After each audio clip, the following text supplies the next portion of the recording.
McConkey. I had him a little bit higher. I ranked him 4. I'm a little bit higher on Lad McConkey. The I understand. reason why is Hardball went in there and got rid of all their wide receivers, and then they bring this young man in there, and I look behind him, and it's not. I'm not trying to knock Joshua Palmer. I'm not trying to knock Quinton Johnson. But what did they do last year? And then you got some special little things going on this team. A lot of people ain't even paying attention. You got Jerry Rice's son, and I know it's his son, but let me tell you, if you watch this kid's film, why is he even behind something? But I get it because he was drafted in the 7th round. The other guy was drafted in the 1st round. Totally get it. He's gonna have to earn that spot, but I think he's gonna end up getting it.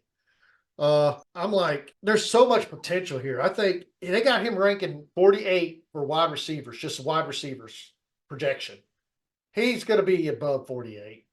I just don't see Herbert not being able to toss the ball around. There's never anything to prevent him from Oh, throwing the ball. he'll And definitely toss Lyon that ball. McConkey can catch the ball. So that gives him a lot of opportunity. And I just think he's going to be higher than 48. I'm not saying he's going to be a top 10 wide receiver. It's kind of hard to say to be a top 10 wide receiver, but I believe he'll be in the top 20. Uh, I honestly think he'll end up being wide receiver 1 for that team. I think he'll be the go-to guy at the end of the year. But we'll see how Palmer No, pulls it off. no, I mean, I am not a big Palmer guy. So I believe McConkey is going to take this wide receiver room over. Yeah, I agree. I But agree 100%. but the reason why the only reason why I don't have like McConkey higher is because by the off season moves and by the draft moves, you can clearly see that they want to run the ball. Yeah. They signed so many different running backs to be the committee. They got Greg Rollman as their offensive coordinator who loves to run the ball. Now, I'm not saying that Justin Herbert is still going to pass because they're going to have games where they're behind and they're going to have to throw the ball.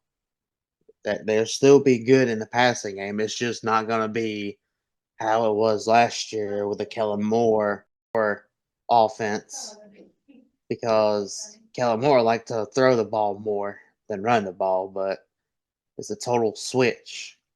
So Right. that's the only reason why I have him at 6. I know they're gonna throw, but I don't think they're gonna throw as much as they did last year. I still think they're gonna throw a pretty good bit, but that's the only reason why I have him 6. Other than that, I would have him probably somewhere around where you have. Yeah, I totally agree with you on that. They are going to run the ball there. Brian Thomas Jr., number Mm. 5, going to the Jaguars. Another exciting wide receiver, really, because I think he has a lot of high potential. Now, in my honest opinion, his biggest competition right there is Christian Kirk. Nothing bad about Gabe Davis for Buffalo, but Gabe Davis was a hit and miss at Buffalo. Why do we think he's the number 1 wide receiver all of a sudden? I don't see it. He never made it there, and I know, yeah, he played behind Stephon Diggs, but he never made it past that point. That switch doesn't just happen. So I totally do. I understand they have him lined up as the wide receiver 1. I get it. Experience, time, and where he comes from. Brian Thomas Jr. does not have Malik Neighbors there. The reason he was not a wide receiver 1 at LSU. So I think looking at this wide receiver core, the only one that could be a scary surprise is Devin Duvernay from Baltimore. They picked him up.